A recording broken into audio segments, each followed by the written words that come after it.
I'm wrestling. You're not weak for me. Celebrate what I am. Celebrate what I have been. Celebrate what I represent. And celebrate the many ways I have impacted your life. I will survive this test as I have survived others. I am forever etched into the very fiber of all mankind. The world needs me. Time is on my side. History guarantees me. I am wrestling. Do not wait for me. What's up, everybody? Welcome to episode 22 of the T-Row and Funky Show. I'm your host, Ben Askren, as always, with two-time NCAA champion Tommy Rowlands, and brought to you, as always, by Defense Soap. Defend what you have built. Tommy, what's up? We're on different sides of the world right now. I'm over here in Manila, and you are in Ohio. What's going on over there Thursday night? Nothing much, my brother. I'm hoping the audio is way better than last time. I apologize to our viewers.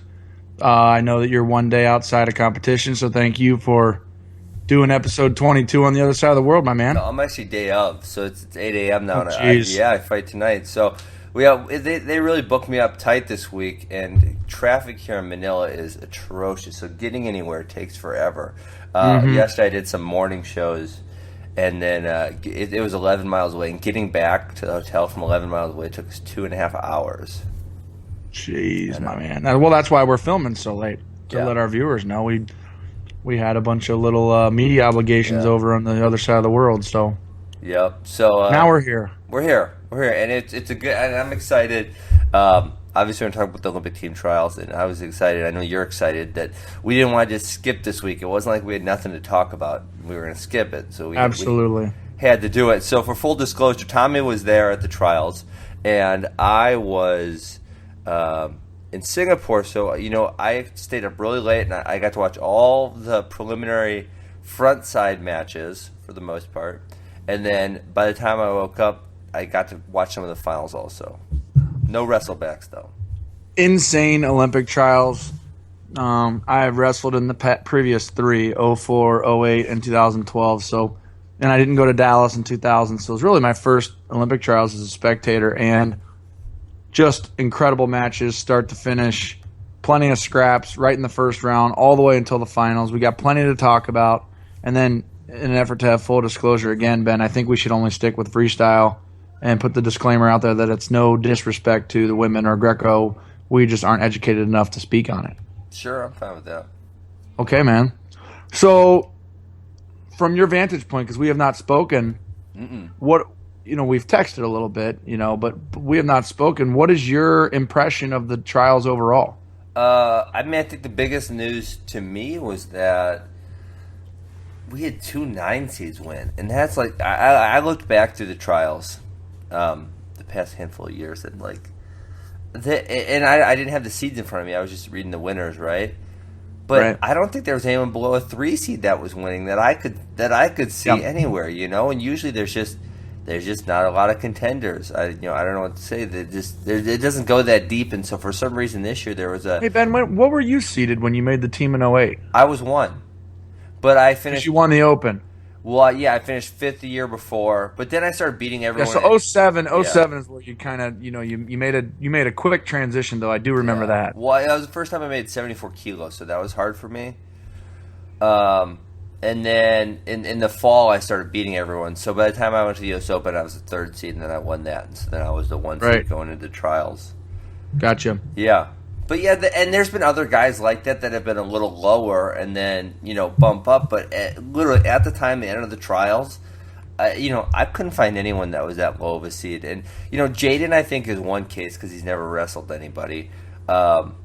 He's a 9 seed, and he's a 9. we're gonna get to the story. It's kind but it's crazy. You knew how it just wasn't as much of a shock to me as Molinaro. I agree. And Molinaro, and I said the exact same thing, Molinaro was a shock. He lost to almost everybody in the bracket. I mean, Molinaro literally he lost to everybody. Was not a shock, yeah. He wasn't a shock, Ben. He's a total shock. I mean, mind-blowing shock. Yeah. I mean, he is, because Like I said, he lost to Tommy. I went through with my brother because my brother was texting me about it. And I'm like, Max, he lost everyone in the bracket. He lost to Metcalf. He lost to Pico. He lost to Oliver. He's lost to Stieber. He's lost to Humphrey. I mean, he lost to everybody in that bracket. And then, so you're thinking you got to win 5 matches to make the team, right? Yeah. And you've lost to everybody. How are you going to go win 5 in a row? And he did. He did it. Somehow he did it. Well, he won 5 out of 6, but I get your point. Oh, yeah. You're right. 5 out of 6. It was amazing. And then to see him knock off Metcalf, Pico knocks off Oliver, Humphrey knocks off Kennedy. At the time, there was a 40-minute window there where after the quarters and prior to Logan's loss in the semis, like this is Stieber's Olympic team to lose. Yeah. It's Olympic spot to lose. So, I'm sure he's heartbroken by it, but everybody took L's in that. Everybody that could have made the team, you would have never counted Frank Molinaro as a guy that could make the team. I don't think we did. I think you can probably listen to our last show. That list of 4 or 5 guys. I think we went honestly. I think we went all the way down to if I remember. I haven't listened to it. I think we went all the way down to Pico at 7. We gave Pico a shot. At least I did mentally. I don't know if we did verbally, but I gave him a shot, and he obviously came darn closer than anybody. Mm-hmm. But just amazing. But why don't we? What do we want to start down and work? Want to start at the top this time? Give the heavyweights their due and work our way down? Or? Sure, whatever you want. Yeah, let's go heavyweights. It seems like it's 8 in the morning or something where you're at. It is 8 in the morning. You gotta wake up, bro. I'm ready. Focus. Normally we tape. It's like 10:30 Central Time, 9:30 Eastern. I'm a little tuckered out. Now it's 8 p.m. Eastern. I'm ready to rock. My kids are still upstairs, and you're just waking up. Heavyweight's the least interesting of all of them. You want to start with the juiciest or the least juiciest? Your call. You're the one that's silent. Let's go heavyweight. Heavyweight, Terrell wins. Okay. Not much to talk about. Not much to talk about. He did a good job. Very workmanlike.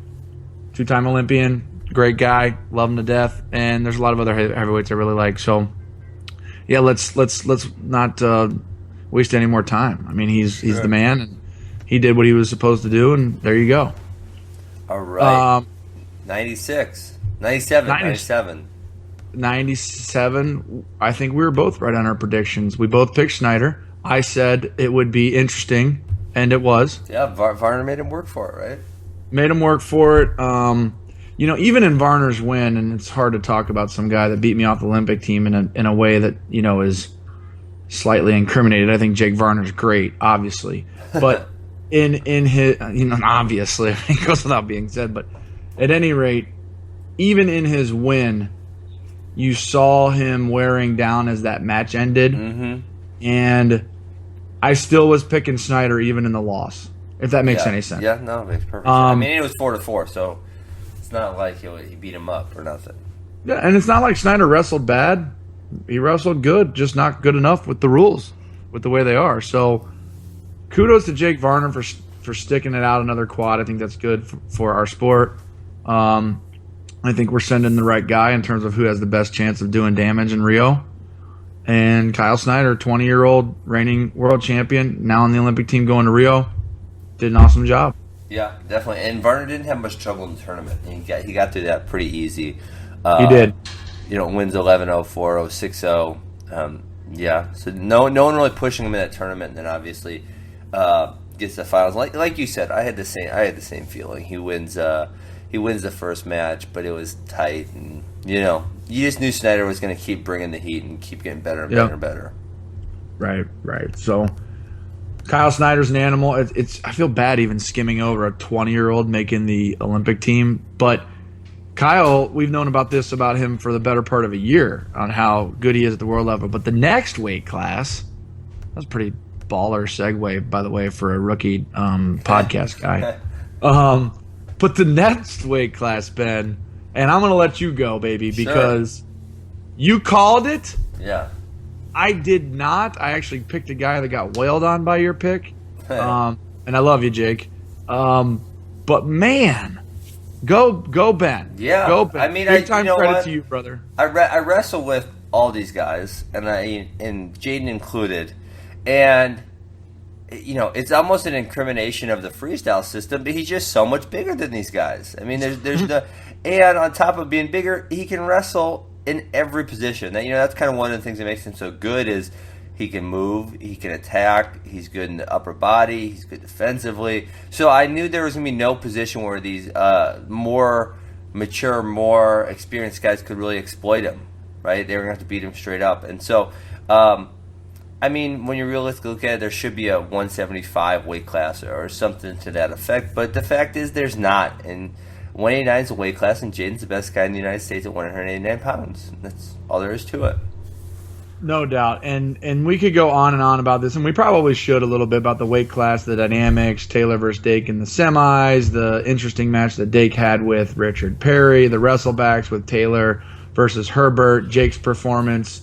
But no story is better than Jaden. I'll give him. Does he go by Jaden? Mm-hmm. It should be Jaden, but since he's going to go to the Olympics once he qualifies the weight, I'll call him Jaden. Yeah. Anyways, this guy, okay, freak athlete, incredible wrestler, great guy, multi-talented, phenomenal voice. Sidebar there. The guy's incredible, and aside from all of his, wrestling skills and the things that he showed this weekend at a new level for him, the thing that impressed me the most is that I think Kyle Dake is quite possibly the fiercest, grittiest competitor that America has right now. And I say that, I'm not saying he's the best. Jordan Burroughs is the best, hands down. And Jordan Burroughs is in the top 3 for grittiest, fiercest competitors. But Kyle Dake is a guy that gets up for every match. This is a man that was going for his 4th NCAA title and chose to go up and wrestle David Taylor, the only guy that had a shot at beating him. He always brings his A game. He's always scrapping it out and duking out. And to see a college kid, Jaden Cox, at a level that he's never competed at, go in an ultimate slugfest in the finals of the Olympic trials with Kyle Dake after beating guys that, people maybe didn't think he could have beaten or he never really had proven that he could beat. And then to focus his energy and take on a guy like Dake and win in 3 matches mentally. What I learned about Jaden that I didn't know about Jaden is how mentally strong this person is. Mm-hmm. And I was thoroughly impressed with that because I know Kyle Dake's undersized and stuff like that, but just for him to stand toe-to-toe, eye-to-eye with Kyle Dake and bring the heat and come out on top, it really, really impresses me. Yeah, 100%. And I get what you're saying. Dake had a battle it was quarters, not first round. Richard Perry, and I'll tell you what, my high school coach who was at the event texted me and thought he thought Richard Perry got screwed over pretty hard. He did a little bit, but not in a way. Well, his reasoning was. Well, let me give you his reasoning, and then you can say what you think. His reasoning was that off of that double leg chest lock sequence, where I believe they did go 2 and 2.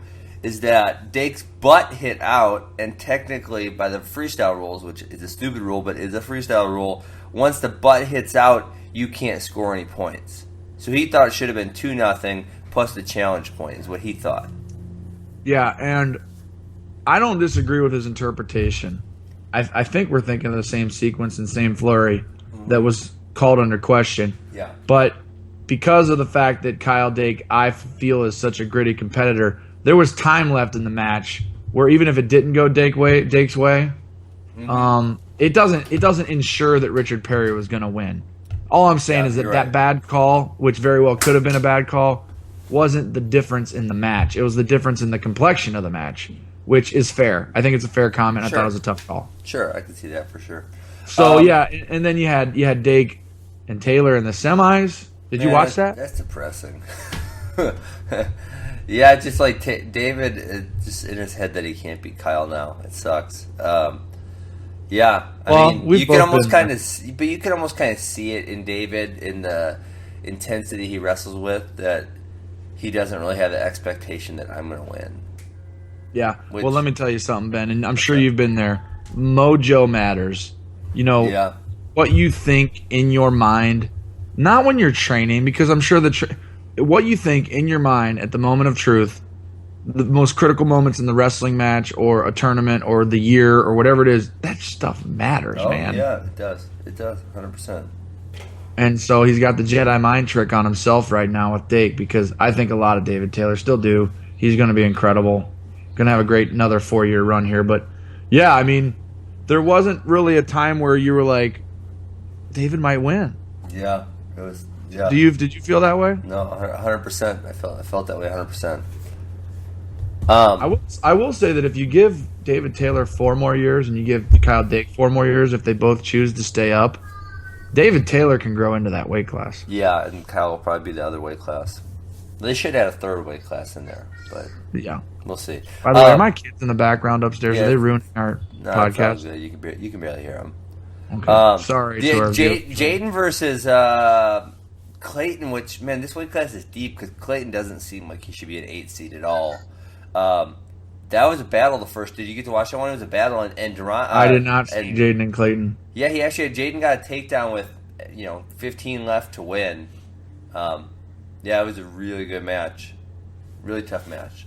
So, what do you think the probability is of Jaden qualifying the weight? I know you don't know the world level ins and outs, but what do you? Well, I read an article in which stated that it said at 65 kilos, there was still quite a few of the top guys that had not qualified, but 86, there was pretty much the majority of the best guys had all qualified, so there weren't very many really, really tough guys left in the field.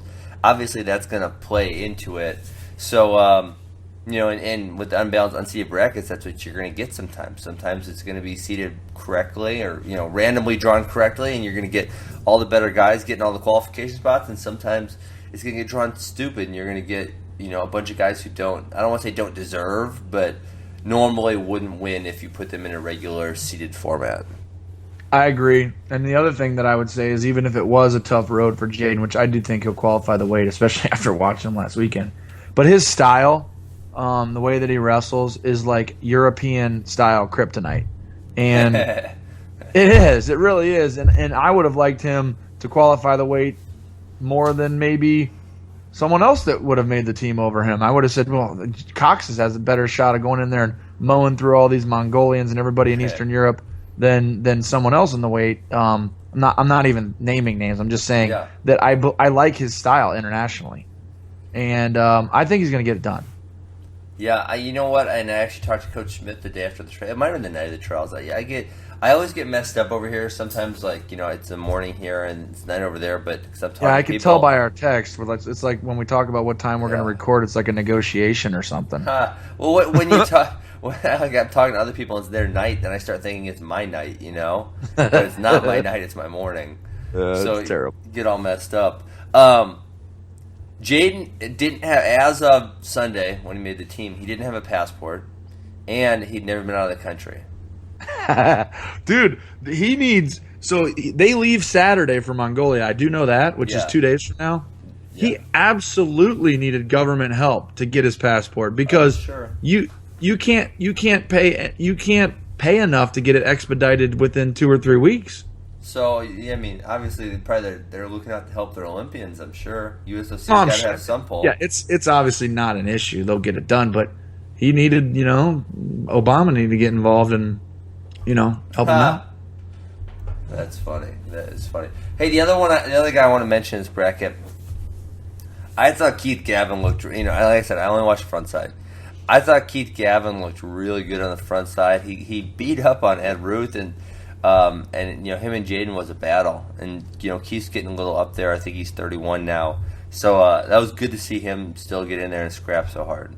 Yeah, I can't believe I didn't bring him up. I trained with Keith every day for, the better part of 2 years at the RTC, and yeah, he did have a great tournament. He did wrestle real well. It's funny. I forget who he was wrestling. Who did he have? Who bowed him out in the championship side? Jaden. Was it Jaden? Yeah, Jaden in the semis.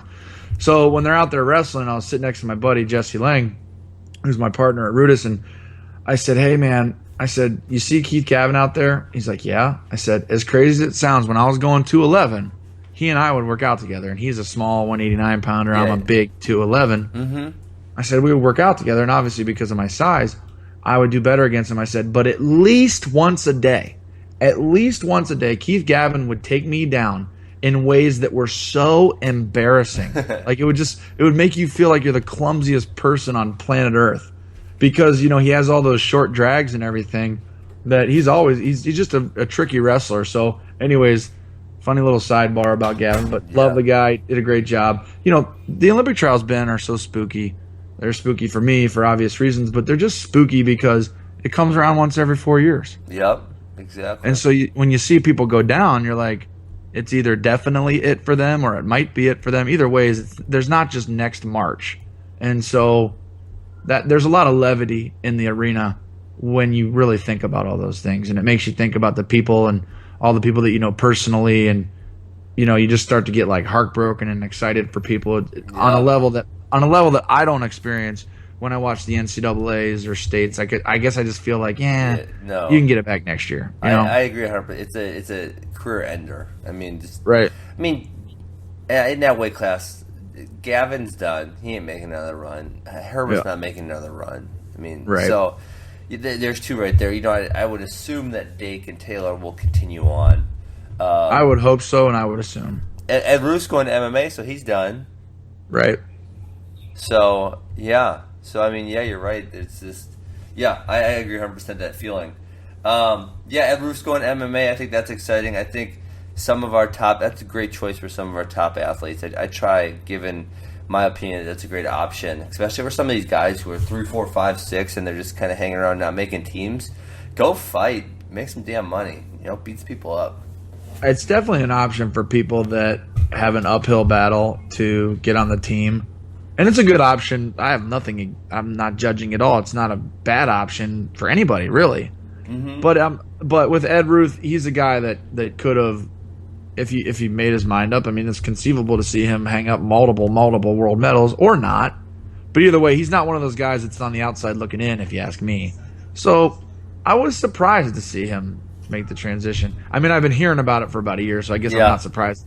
I'm not surprised at this point, but I was surprised to hear that about a year ago. I think it was a passion thing. I think I think he just, for some reason, when he was done college wrestling, his mind had left it, and he wanted to go try MMA, and that was what he wanted to do. And for something as elite as the Olympic level, if your mind's not in it 100% and you're kind of going through the motions, the results aren't going to be there. They're just not. It's just a fact, right? Well, if you're going to go through the motions, MMA is a lot better choice because you're going to get paid.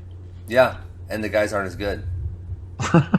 It's true. It's true. Well, there you go. There's no other way to put it. They're not as good.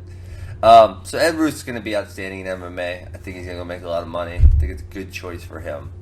You just went in and out there, but now we're back. Do you hear me? Yeah, I never heard you go out. So let's go transitions. I'll transition this time, Tommy. All right. From one guy who is going to MMA to another guy who should go MMA. Probably should have years ago. Andrew Howe. He damn near fist fights people in the hand fighting. He can't beat Jordan Burroughs. Why doesn't he just go make some money and fight MMA? He would be very, very good at it. Maybe at this point he will. Maybe at this point he will, because he would be good at it. How old is he now, you think? 27? Because he was really old when he graduated. 27 or 28. Okay. Yeah, I'd say. But, I mean, I think he'd be outstanding at mixed martial arts. I do think he would be. He is a freaking physical dude, man. Yeah. And he wants to fight when he's out there. Exactly. I was watching I don't know, was it the Derringer match or maybe it was the Maribel match where it was damn near like he came throwing blows at the end of the match. Oh yeah. Hey, the Jordan Burroughs guy. Did you think I can't believe. I really thought Jordan Burroughs was going to have to work hard against Howe to make the team. I'll tell you what, I didn't even turn the match on because I knew it was going to be blowout. I went and ate breakfast. I can't believe I'm saying this because it sounds so stupid. But Jordan Burroughs is awesome, man. Well, yeah. I mean, he just keeps getting better. It's just, I can't relate. Well, no one can, actually, besides John Smith. I just can't relate to the fact that this man has 4 gold medals. He's going for his 5th, and he keeps getting better as if he's a freshman at Missouri, and he went from, 500 before January. Now he's knocking on the door to make the semis or something. Like, it's almost like he improves that much every year. Yeah, I mean, and that was the question I asked him, because Likewise, I've never seen anything like it. I mean, like, he just keeps getting better every single year. And, he did have some trouble with that Russian, and I think you are seeing his age come into play a little bit more now. But I think he's also, with age, your body slows down, but your mind's got to speed up to make up for that difference. Is kind of what's got to happen. In my experience, I think that's pretty well stated across the board.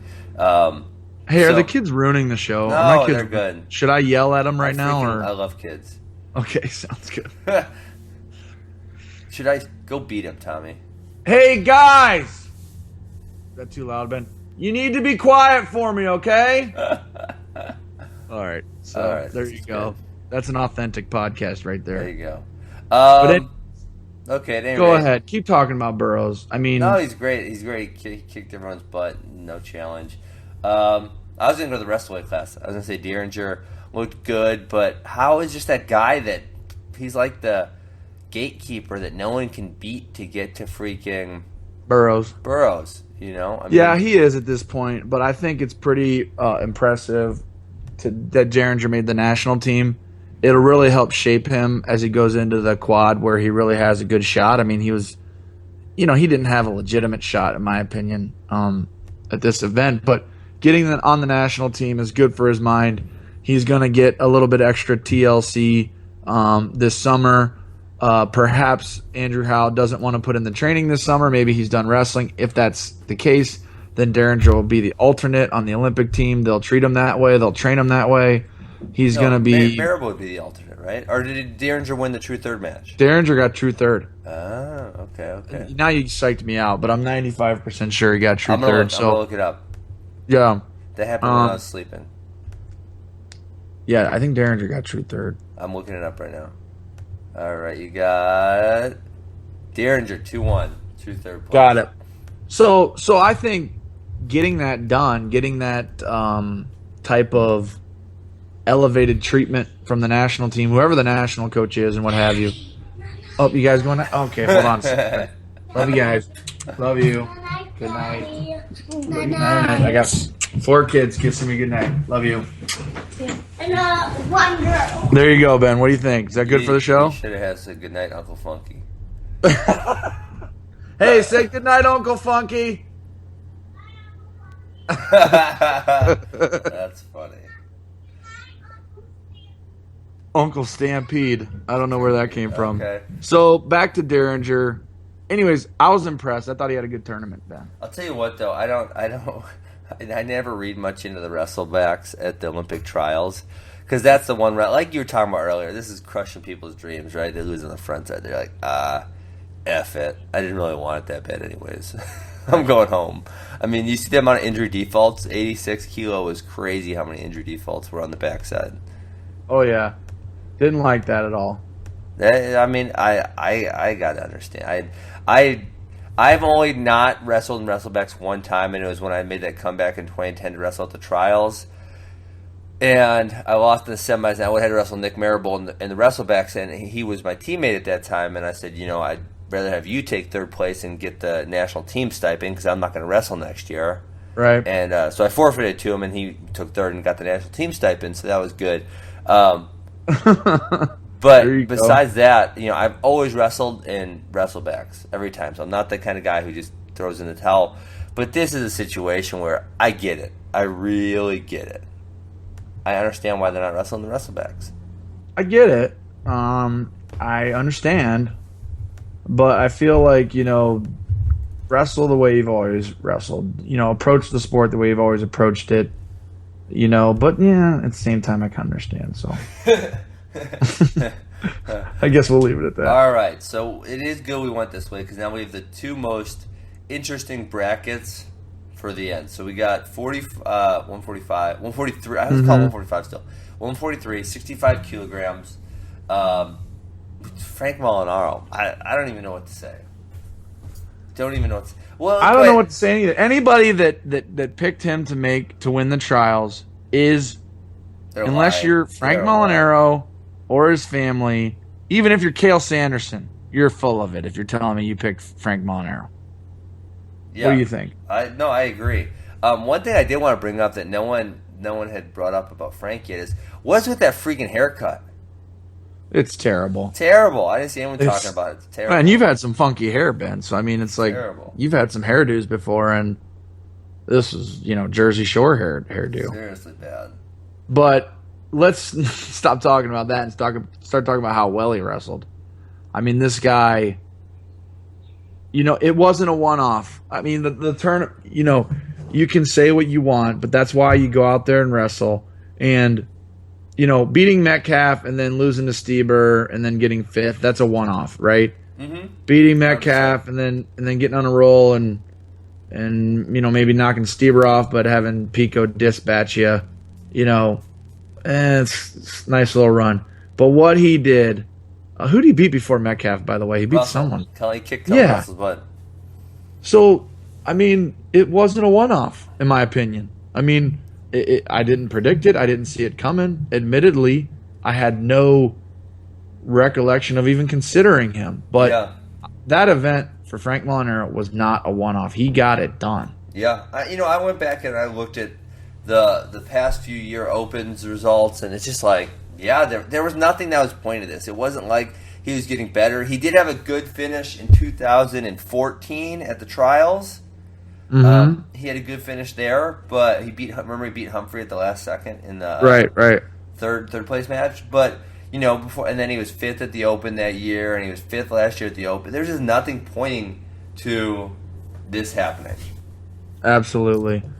So I don't even know where to start. I mean, he slayed every dragon in the weight class that he could have possibly touched on his way. The one comment that because on my Twitter feed, I have some wrestling people follow me, but I have a lot of MMA people follow me also.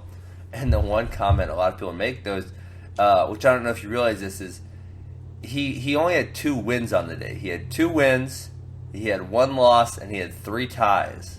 I do notice this stuff. Which is obviously that's not an incrimination of Frank. That's an incrimination of the stupid UWW rules. But so I mean, whatever, he got it done. It was close. I think I do think after looking at the list of guys that'll be in Mongolia and then the following tournament in Turkey, unfortunately he might have a tough time. But he's going to surprise us. I hope he gets it done. I think that Jaden Cox has a European kryptonite style, and I don't think that about Frank Molinaro. And then he's wrestling in a tougher weight class. So, I mean, it's all about the United States once we get a guy, once our guy is picked. So I am a giant Frank Molinaro fan, but I think it's going to be tough sledding for him. Yeah, 100%. So what do you think about Pico in his first 2 matches? I think highly entertaining. So the first one he went down 9-0 to Ness. Comes back and wins 29. And then right after that, he was losing to Oliver, and I thought he broke Oliver. So, full disclosure, I was not in the arena for the Ness match, and I was mat side for Pico Oliver. So I had 2 different vantage points. I didn't get to watch but down 9-0. I think Jared Lawrence was in the back in the warm-up area. I think he told me that not only was he down 9-0, but Ness had a gut locked up. Oh, really? For the tech. Yeah. So that's about as close as it gets, and he wins 20-9. And then I watched him wrestle Russell, and kind of like the Snyder-Varner series, not the Snyder-Varner match, but series, I actually kind of thought Pico was going to win for the better part of the match, even when he was losing. Just felt like something was going to happen. Oliver gradually wore down. It's just every minute he was a little bit worse than the previous minute, if that makes sense. But yeah, he wrestled incredible and beat Oliver. Yeah, he was kind of on fire. Obviously, Reese wasn't himself in the semis. I don't know what he did. Obviously, I wasn't there. It looked like he hurt himself in the final bit of the Jimmy Kennedy match. He did. He was not Reese Humphrey. That was a nice little bye for Pico, and that's not anything against Pico, but Reese walked out there. I think after the first takedown, Reese was just kind of like, I can't go. Yeah. So. Yeah. Stieber Rutherford was a good man. Well, we didn't even talk about James Green. So, Yeah. I mean, this was a crazy stat that James Green, Metcalf, and Jordan Oliver all went 0-2, did not win a match in the bracket. Like, what would the odds of that been? Like, if I put in Sim Vegas, what is the odds? It's something like 30, 40, 50 to 1 minimum, possibly higher than that. I was thinking a couple thousand to 1. Damn, we could have made some money, Tommy. Well, just think about those 3 guys going 0-2. Yeah, it's shocking, totally shocking. I mean, Bizarre. Green obviously is a victim of the weight classes. I feel like I can say that. Looked like this is just too small for him, wouldn't you say? Yeah, I mean, I've been there. I guess I felt like I was a tweener too, and you gotta wrestle that weight class a lot.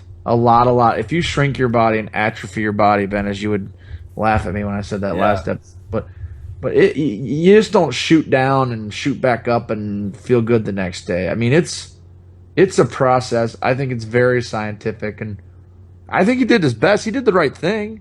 I would have rather gone down than gone up to wrestle my big brother Jordan Burroughs, who beats the whole planet. But it didn't work out.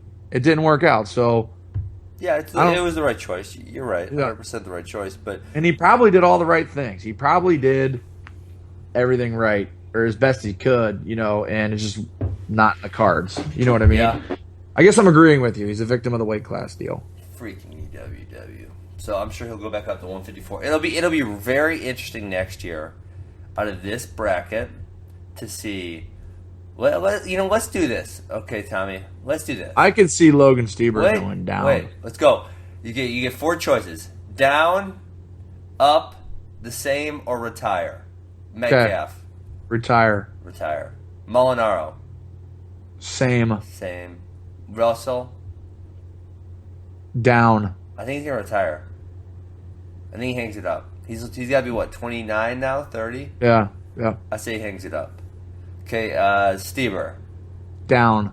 I agree. He's got to go down. How about Futrell? Well, I would say down, but when I see him, he's like built like a brick shit house. He's wrestled the weight class below, correct? Yeah, he just looks huge. But yeah, he should go down if he can. Okay. Zane, same, right? Same. James Green, up. Kennedy, down. He's a guy to me that's wrestled. He's wrestled that lower weight class before, but he sure doesn't look small. He does not. He doesn't. I mean, he doesn't. When I'm looking at him next to these other guys, I'm like, oh, he's a different weight class. Yeah. It's not like that. Right. So he kind of looks like he's filled out at 65. I don't know him well, so I don't know if it's a fact, but he sure looks to me like, wow, he's filled out at 65 kilo. Right. But maybe I'm wrong. Maybe it goes down. All right, Dean Heil. Same, I'm guessing. Chamberlain. Yeah. I bet he hangs it up. Yeah, hang it up. Because he's pretty old now. I mean, yeah, not as old as me, but he's getting up there.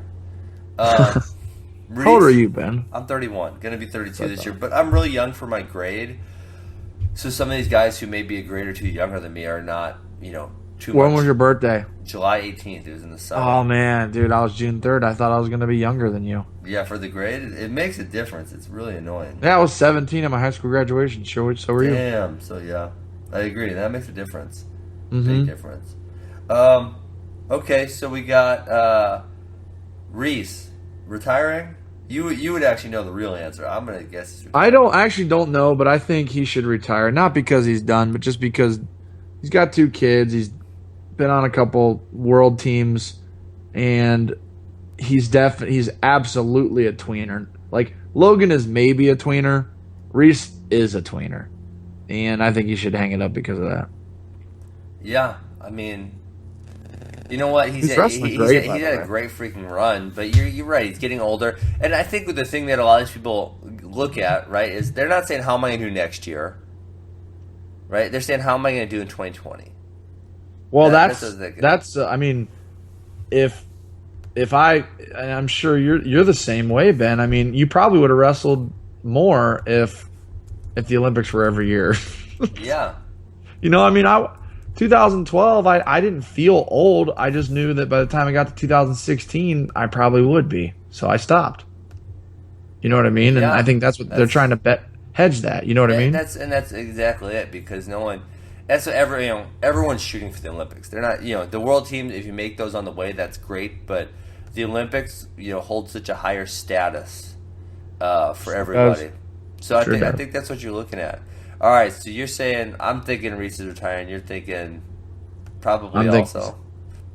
Yeah, and the other thing is Reese is just a pretty diverse, well-rounded guy. He's got plenty of options too. So some guys wrestle because they don't have any other options. Yeah, Reese is not like that. So. All right, Aaron Pico, at the ripe age of 19, is he going to retire? I heard he's done. I heard he's done too. He's going to go fight. I heard no way, no how is he going to ever wrestle again. And that blows my mind. Yeah, it's almost sad and disappointing for Team America and for us just to see his development. You just say Team America. Team America, F yeah. Okay. Yeah, man, I don't think that's good for his MMA career either. Nah, I would say if he wants to be good at MMA, it's the proper time to transition. I was 23. He's less marketable. No, he's not. I think. You're gonna wait 4 years to put an Olympian on your title? You know how many fights you could have in 4 years? That's a good point. Yeah, I mean it's not there. So yeah, I mean if he's really I would actually the opposite. If he really wants to fight, if what he wants to do is be a fighter and make a lot of money, he has to go now. If he waits another Olympic trials, he's going to be 24 by the time he takes his first fight. Right. Now he'll probably be 20 when he takes his first fight. Yeah, I would say he's got to go now. Okay. Which is sad for wrestling, but I think we're going to see him do really outstanding things in mixed martial arts. I think he's going to have a great career. Wah, wah, wah. Those idiots who go over to MMA, they don't know what they're doing. Yeah, come on. All right, Jason Ness, retire. He's older. He's not older, but I don't know. Maybe go up. He's fun, man. It's fun to watch. Yeah, he is. I'm gonna go with. I think he's gonna retire. And then lastly, Jordan Oliver. What do you think about him? He should stay. I think he's gonna fight. Really? That's what I've heard. I mean, I don't know Jordan, so I don't know that it's a fact, but I have heard that he wants to fight. Wow. Crazy, right? It is crazy. Well, I mean, smart. Honestly, they see how much some of their buddies are making, and they're like, damn, I want to make some of that money. Some of that cheese? Yeah. I mean, by the time you're 27, 28, you're thinking about feeding your family and setting yourself up for the long run, and you're not going to do it in wrestling, unfortunately. We should have an episode, because I really want to get to the next weight class, but we should have an episode, Ben, where we talk about the wrestling MMA dynamic and the crossroads that elite wrestlers get at as to whether or not they should transition over or stay, and just all of the considerations that they need to make. Sure. And why it's a good or bad decision depending on who they are. Sure. Yeah. You think people would like to hear us talk about that for like 40 minutes? I think the wrestling homers would be like, that's stupid. Everyone should just wrestle, even if they're only making $13,000 a year. Deal with it. That's part of the amateur Olympic experience. Half these knuckleheads don't even realize that the Olympics is not amateur anymore, that wrestling just doesn't have a lot of money in it. Yep, that's right. So, and there's nothing glorious about it. There's nothing glorious. They've kind of like, what is that noise? Did you hear that? I hear it. I'm not sure what that is coming through now. But there's like, I actually read this book that's very anti-NCAA because of all the regulations recently. And obviously I've read, like Prefontaine's books is when there was the Olympic Committee was getting pushed back about the amateurism of athletes. And it's really funny how those two bodies were able to glorify this image of the poor athlete who's striving to achieve his goals, right? Oh, yeah. But being on both sides of the coin, making a lot of money doing what I do and not making a lot of money doing what I do, right, in wrestling and then in MMA, there's nothing that's any extra glorious about not making money. It's just you're not making money. It sucks, So, you're going in the gym, you're working hard, you're scrapping the same way as if you would if you were wrestling, not making any money. So, the Olympic Committee and the NCAA has done this great job of this myth of there's something more noble, there's something more glorious about an amateur athlete who's not making money. Never mind the fact that they're the ones who made up the definition of amateur, right? Right. So that's another topic. I could We got to do another topic because I want to go deep on that. All right, maybe next week after my fight we'll talk about it. Let's do it, man. Okay. All right, next weight class. It was the most fun one of the tournament, right? And the wrestling was had the good. most blowback also. Well, yeah, I mean, we know what we're going to talk about mostly, but let's just do the wrestling here. I mean, Garrett beat Ramos if it weren't it was so ridiculous, Tommy. I was on that side for that. The call wasn't the call. I think I saw Willie Saylor tweet to somebody, watch it in a vacuum. It's like, yeah, the call in a vacuum wasn't bad, but guess what? We're not in a vacuum. You have to evaluate the whole dynamic of the wrestling match when you're going to caution somebody with 12 seconds to go. And like I said, of all the other matches, there were very, very, very few cautions in the other matches. Yeah, no, it was a bad call. And then the other thing I don't get, I hate about it is Garrett was the more aggressive wrestler for 5.5 minutes of that match. And then Ramos says, and even the takedown Ramos scored was off of Garrett's attack, and Garrett didn't finish properly, and Ramos was able to score the takedown, right? Yeah. And so he's the more aggressive wrestler. And now Ramos says, oh shit, I'm losing, so he starts shooting, and Nishan, is down blocking and circling. It's backing up, but what is the difference between that and down blocking, holding someone in a front headlock and not moving, right? They're both avoidance of action. They're both situations where the offensive guy can't do anything, but because you like one more than the other, that gets penalized. It's just so ridiculous. Or you feel pressure from the crowd, or both. No, I mean, yeah. Both. Yeah, it was a bad, or it was just a bad call. Either way, it was a bad call. I mean, I'm not going to try to make it more than it is. It was just a bad call, and that really did decide the match. It did, 100%. It wasn't one of those Richard Perry Dake calls. It was like, no, that was the match. Mm-hmm. And then Tony Ramos proceeded to make the break sign with Rob. It's so like, dumb. Yeah, you really broke Garrett. I mean, he was cruising to a victory, and the ref gave a stalling call. There was no quit in Garrett whatsoever. No quit. Yeah. And to Tony Ramos's credit, there was no quit in him either. But it's just bizarre. Anyways, on the other side, you had Dan Dennis running through the weight class. You had Tyler Graff. We're not talking. Oh, okay. You're not going to talk about Ramos versus Coleman Scott? Oh, I want to get over that. I'm just kind of trying to. We don't want it to be all about Ramos because at the end is the crescendo of our podcast is definitely going to be about Ramos. But sure. Graff tech followed Tomasello. Even though I was picking Graff to win, I mean, it showed it was probably the single greatest example or proof to me that hey, this is the pros. There's another level out there, and I love Tomasello, and I think he's going to be on the very short list of people going to Tokyo in 2020. Yeah. But, man, this year wasn't his time, and Tyler Graff showed that. So he wrestled great, and the match with him and Dennis was a great match. So, yeah.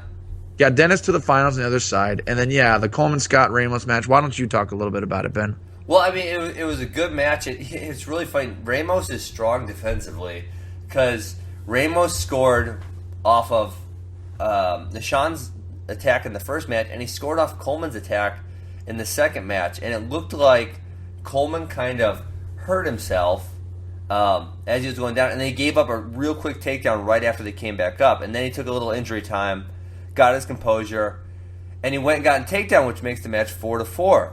And I thought he realized he was losing because he had 2 1-pointers and Ramos had 2 2-pointers. But he thought he was winning because he had a caution, which is subservient to the 2 2-point takedowns. So, Yeah. So he starts celebrating, and then the refs are like, no. And then they gave the match to Ramos, and then Ramos started celebrating. Yeah. So yeah, it was crazy. I was in the rafters for that. I was sitting with my buddies, and this is embarrassing, Ben, but I don't know the criteria that well. Well, I thought it was multitude of points, then criteria, then last scored. Is that what I thought it was? Because of this weekend and being there and watching that match, I now know the criteria a lot better, but there's still features that I'm not really completely clear on. But anyways, at the time, since Coleman Scott thought he won, I thought Coleman won. So I was like, oh, cool. Coleman made it. He was my pick. So I'm like, oh, he's in the finals.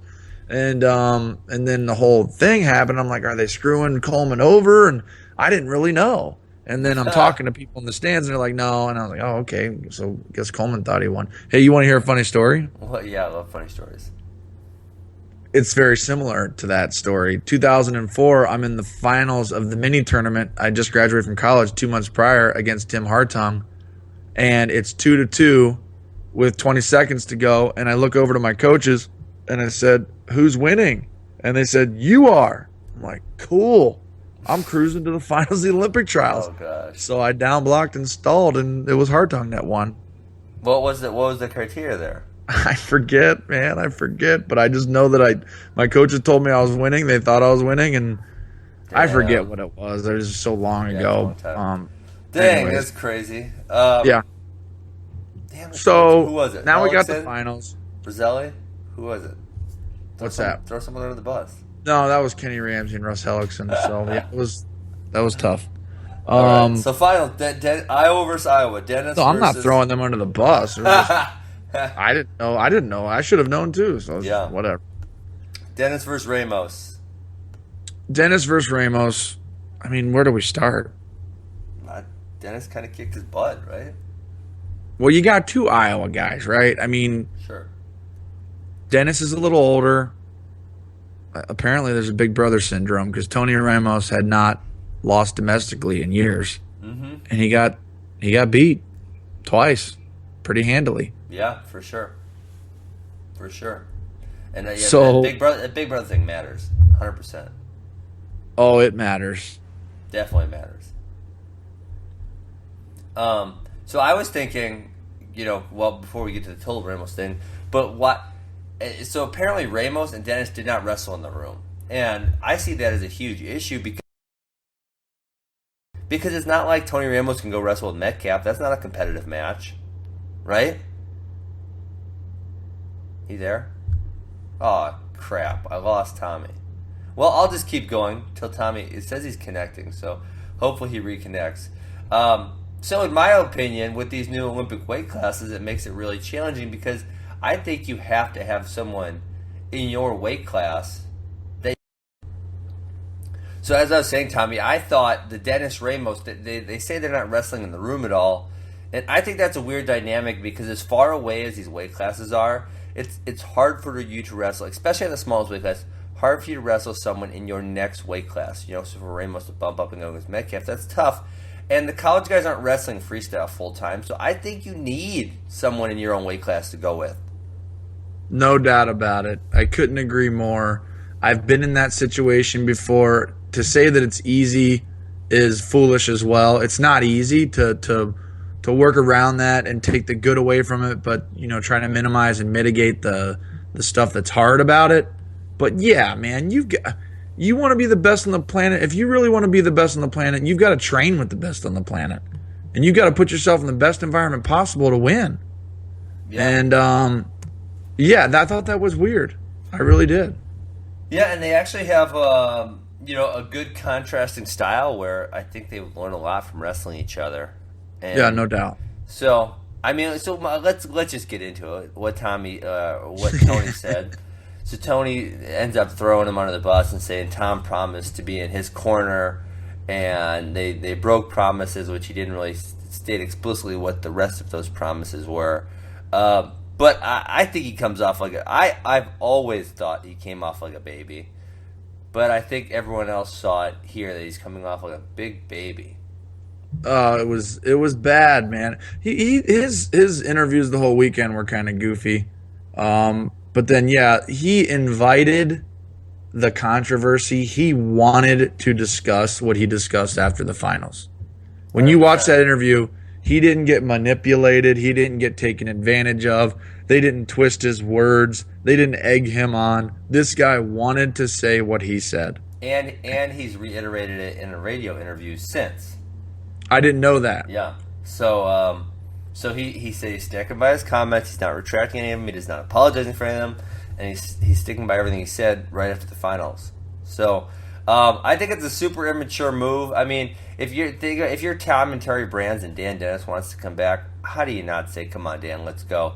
And if you're Tony Ramos, how do you say that's not a great training partner? Like I said, who else is Tony training freestyle with in the room? The college guys? They're not wrestling freestyle during the season. Listen, I think who's he going with, Tommy? Who is he wrestling for? If Dan Dennis is not there, who is Tony Ramos wrestling freestyle with? Gilman. Gilman's wrestling folk style. I know. I'm selling. I don't even know what he's doing, but that's kind of just. I don't even know where to start here. As excited as I am to talk about this, I don't know where to start. I mean, he totally trashed a group of people that have played a tremendous role in shaping him. Mm-hmm. He went after the fact that the Iowa wrestling coaches support and train and endorse the effort of Dan Dennis, who poured his blood, guts, and souls out for the Iowa wrestling program every bit as much as Tony Ramos.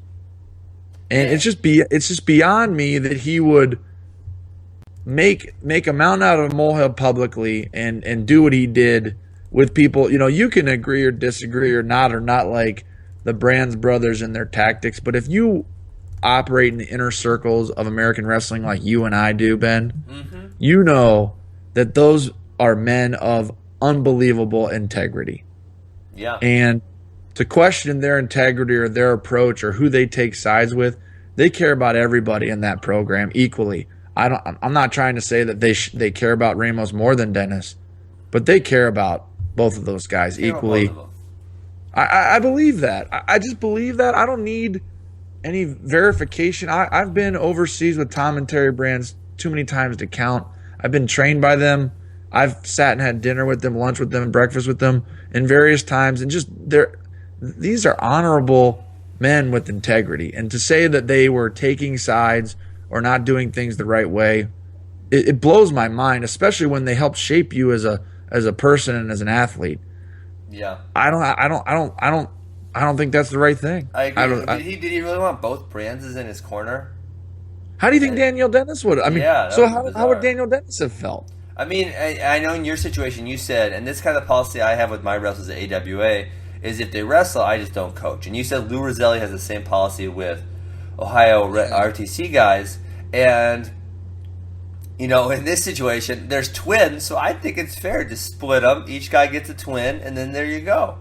So even though I think Tony Ramos acted like a total moron, and I don't understand or buy into any of his opinions, the only opinion I will say is I think tactically, the fact that the Brands brothers coach against guys that train in their room, I don't agree with it. I don't think it lacks integrity. I just don't agree with it to the point, you know, Lou Roselli says, when Lou Roselli, I train with Tervel, I train with JD, Reese and Logan train with each other. We've got countless examples of that. And he gets us together and he's done with us. And he said, if and when you guys wrestle each other, you're going to need to find another guy to corner you because I'll be in the stands eating popcorn watching you wrestle.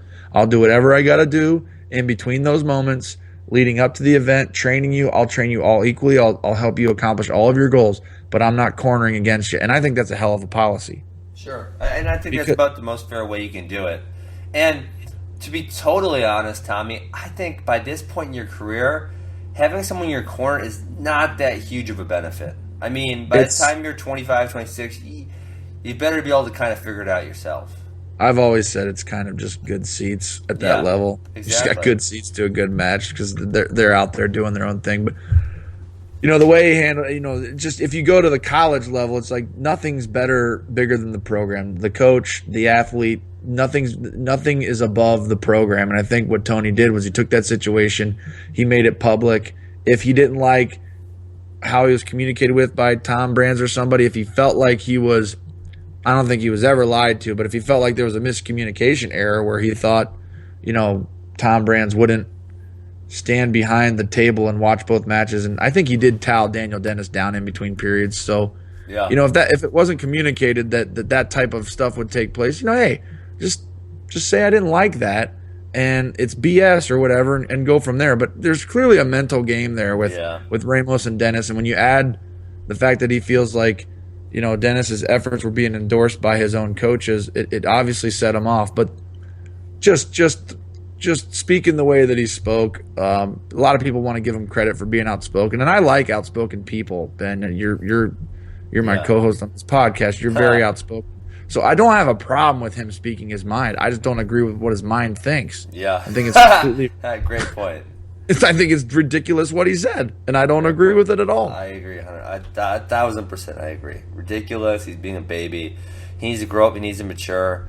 Because where's he going to go? He's going to wrestle someone. We're going to go to a college where there's no one that's competitive with him. Oh yeah, that's going to be great. That's going to be great for your development. What Ramos needs, what he wants, is he apparently wants two personal coaches that competed at the elite Olympic level, like Tom and Terry Brands.